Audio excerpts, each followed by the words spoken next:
Alright, I'm going to dedicate this video to changing the bearings, seals, and brakes on a 14-bolt rear end full floating axle.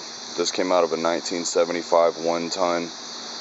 You know it's full floating because it has these 8 bolts here. They're 3/4 inch. This holds the axle shaft to the housing instead of a C-clip like the semi-floaters. This is what it looks like taken down. The brakes were 100% seized. Every single component is rusted to the next component, so there's no telling how old these brakes are.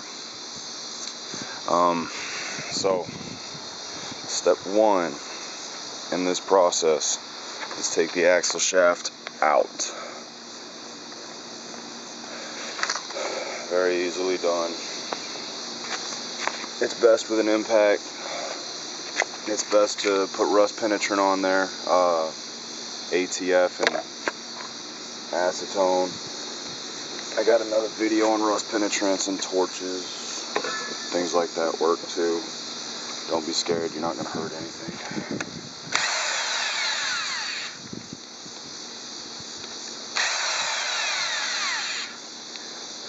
So, if the axle shaft doesn't slide right out, just hit it with a hammer gently. You don't want to hurt this with a hammer. You can definitely hurt that. And then it slides right out. No big deal. You're gonna have oil drip out. I've already had this shaft out, which is why it's not dripping.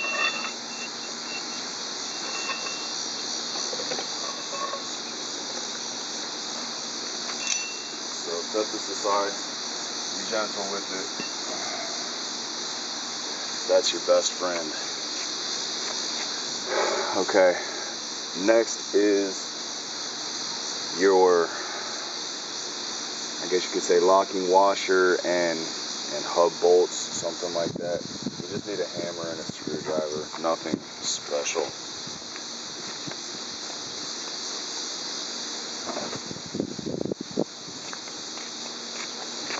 You'll see that the locking washer is folded over in one of the slots of the nut. You just fold that one up, and if it's being a pain, you tap it up.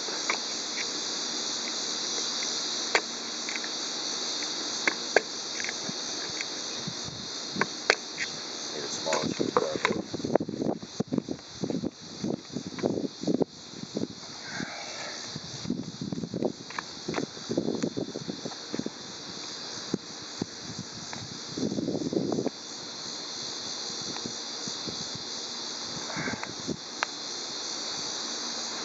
Give it a little love tap, make sure it's out of the way, and it looks like the other ones.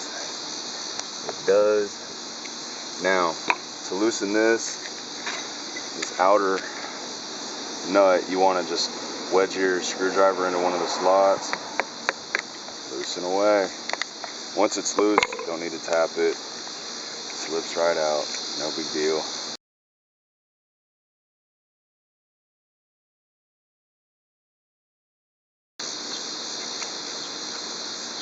Now, what you're going to run into is organization, as always, when it comes to working on anything.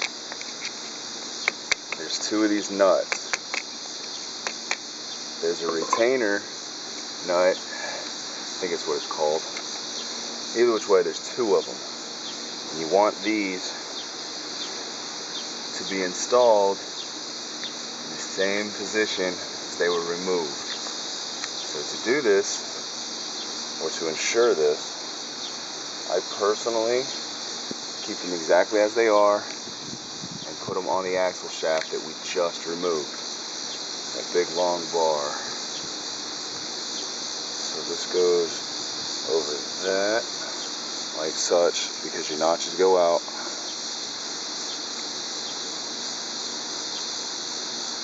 And the next one is the exact same thing. Tap on it, it'll come loose, no problem. It's covered in grease, so shouldn't be any rust in there.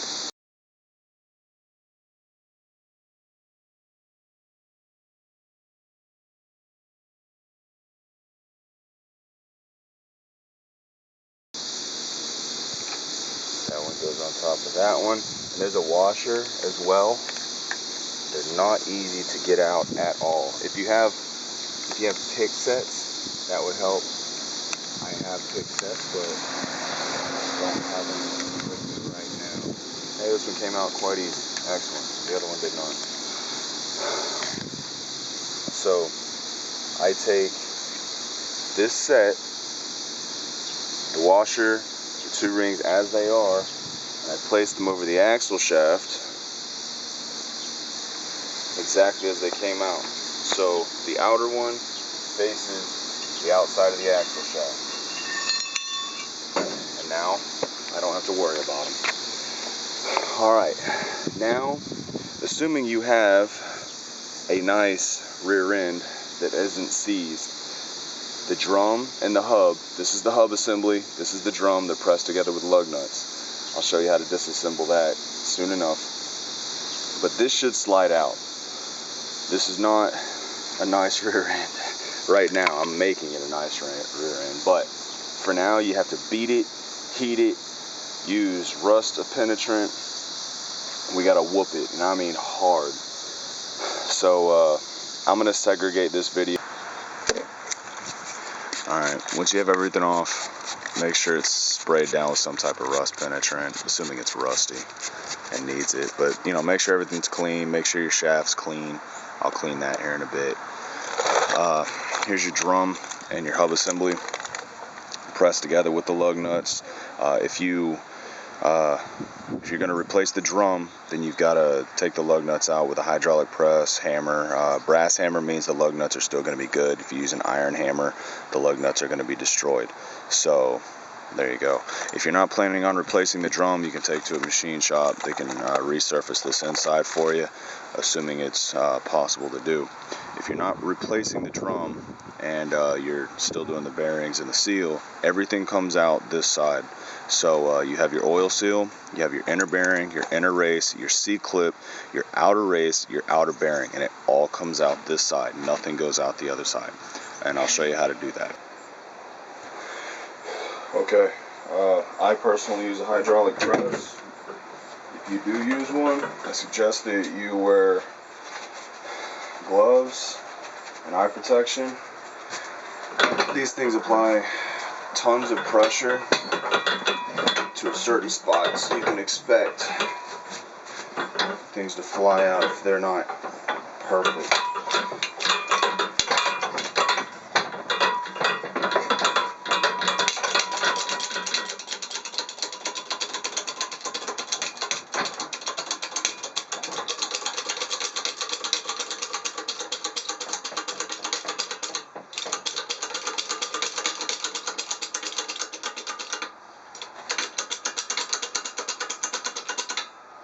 You want to make sure it's centered too, but if you have a press, odds are you already know that.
Alright, once your lug nuts are out, the only thing holding your hub and your drum together is rust.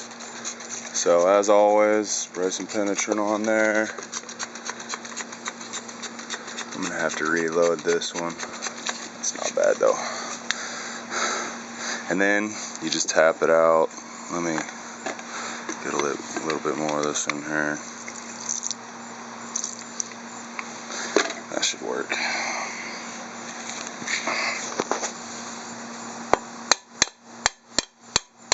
just gently wrap on the hub. You don't want to hurt it.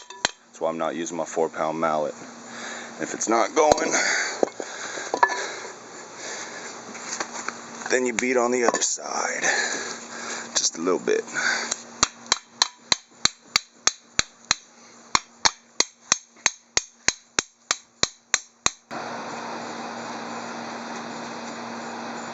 Okay, so segregate the drum and the hub. So the drum looks like it's the hub segregated. This is the inside. So the first, the oil seal, you just wedge the hub under something, pop it out. Chisel and hammer is what I use. I also use my hydraulic press to wedge it underneath on that lug nut hole. But either which way, that's your oil seal. Then you're going to pull out your inner bearing. Keep them organized as always. Next, you got to pop out your race. You have to pop out your race if you want to change the outer bearing. To do this, you do it very gently and very evenly and very slowly.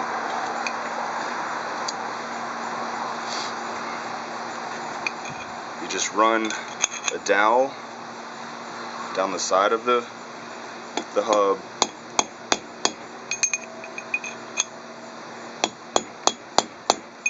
And you hammer it out very slowly. I prefer 4-pound mallets because I have better control over them, but that's just me. You do what you do best. And check it to see which side is sliding out faster than the other. Like I need to hammer on that side now.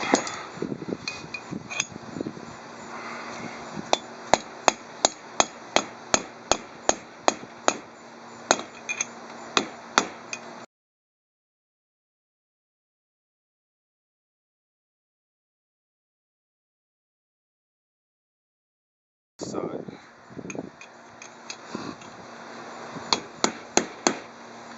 And we should be clear. Yep, we're clear. So there's your inner race, your inner bearing, the oil seal, all in line as I pulled them out. Next, you're going to have a clip down in there. Normal pair of pliers gets it done. Typically, if it's seized in there, you might have to use a chisel or a screwdriver to lodge it free.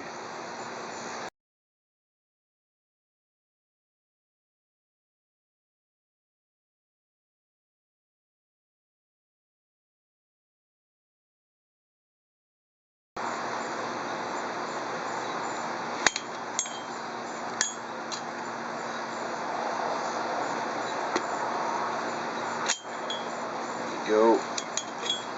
So once again, keep it all in order. Next is your bearing and your race. Here's how I do it. Let me grab another hammer. I take my 4-pound mallet evenly. You can run a hydraulic press down on this, or you can just hit this, make sure it's nice and even.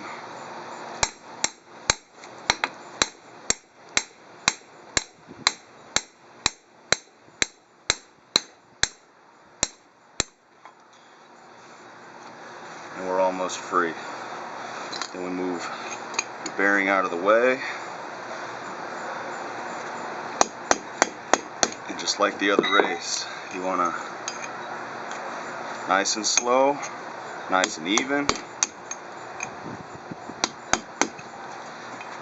Always check the other, be sure to check the other side to see which one's coming out fastest. So I need to bang on this side a little bit more.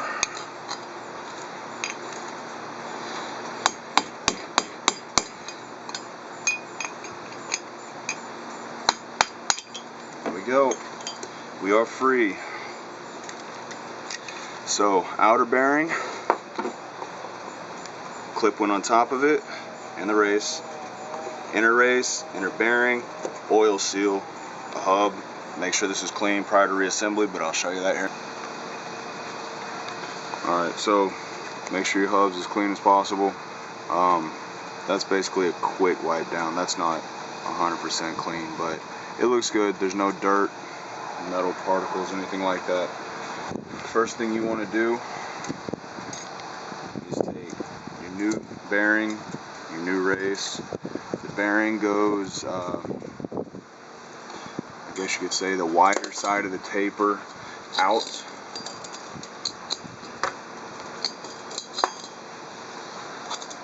Like so. So the narrow side should be facing you, and then you're going to insert the race the same way. You should see all the markings on the race as you get this in there. This is kind of a tricky thing to do. My style of doing it is taking the old bearing and the old race without grass and stuff on it, laying it on top of the new race,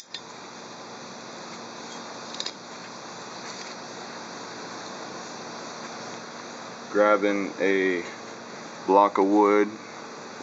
This is a 2x4 that I cut down with a circular saw, making sure everything is nice and level.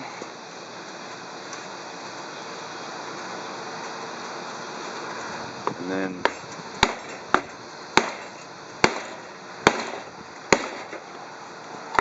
seeing where you're at, and go slow as always. Like I've said, this is not a race.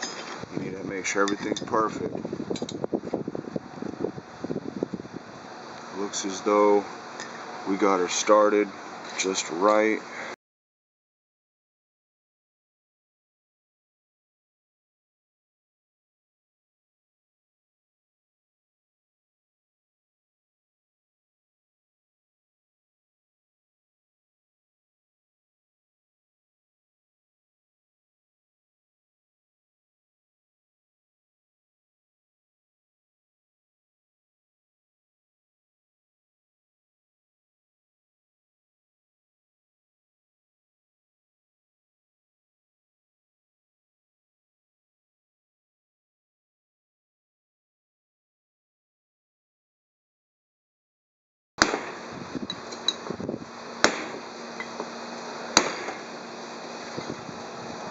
Okay, we are past where the C-clip goes, so now we need to insert that. As you can see where the C-clip goes. There's a nice little slot for it. We're about 1/8 inch past it.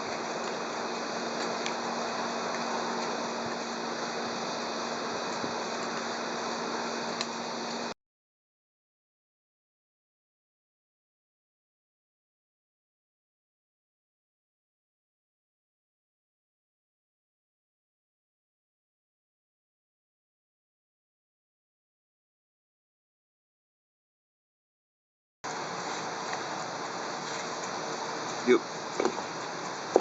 We are home. So now we have to push that race back against the clip. Like I said, we have about an 1/8 inch. Yeah, that's about an 1/8 inch to go back down. So there's a few ways you can do this. If you've got a hammer, you can push down on it. You can hammer down on it. Like I take my 4-pound mallet like this and hammer it here, but that's a new bearing. I don't want to hurt it. I have a hydraulic press, so I'm using that.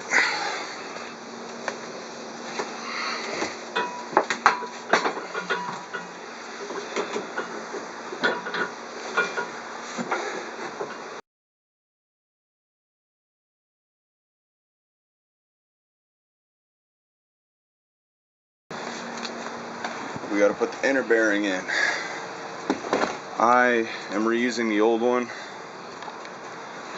so the large side of the taper goes down. To get these started, I do the same thing. Put the old bearing in the old race in this situation because I'm reusing it. And then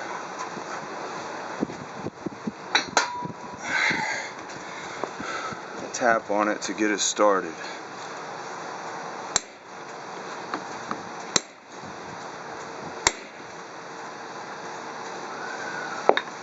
So as you can tell, this side went, this side didn't. This is tricky. When you hammer this, you want to hammer it down once. So basically hold it steady, only hit it once. If you tap it twice, you run the risk of scratching the inside of the race, and that means you need to buy another race. So hit it once, hit it good, hit it firm.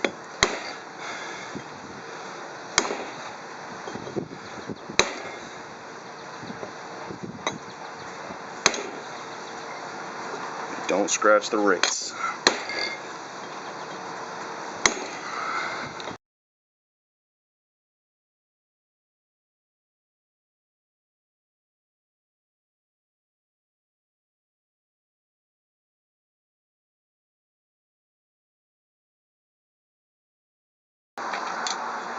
Alright, so the final touches are seating the inner bearing and race, or seating the inner race, I should say. Make sure it's nice and even.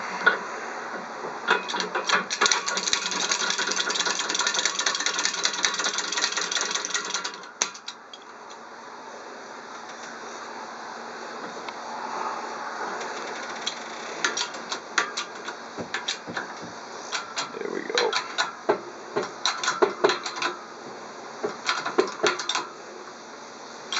It should be seated. And double check. As always double check. Make sure.